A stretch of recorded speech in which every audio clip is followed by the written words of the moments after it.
சாணிக்கு அந்த சக்தி உண்டு. ம். சாணிக்கு ஆன்டிவைரல் சக்தி உண்டு. உங்களுக்கெல்லாம் தெரியுமான்னு தெரியாது.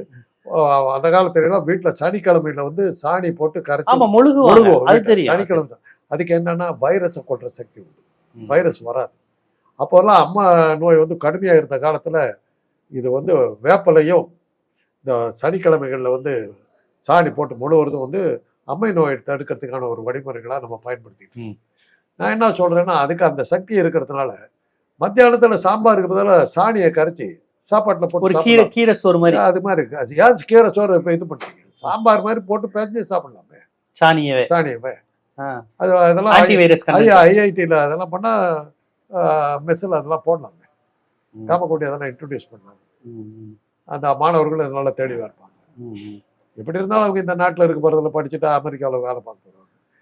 இந்த நாட்டுக்கு ஐஐடிக்கு என்ன சம்பந்தம்? படிச்சு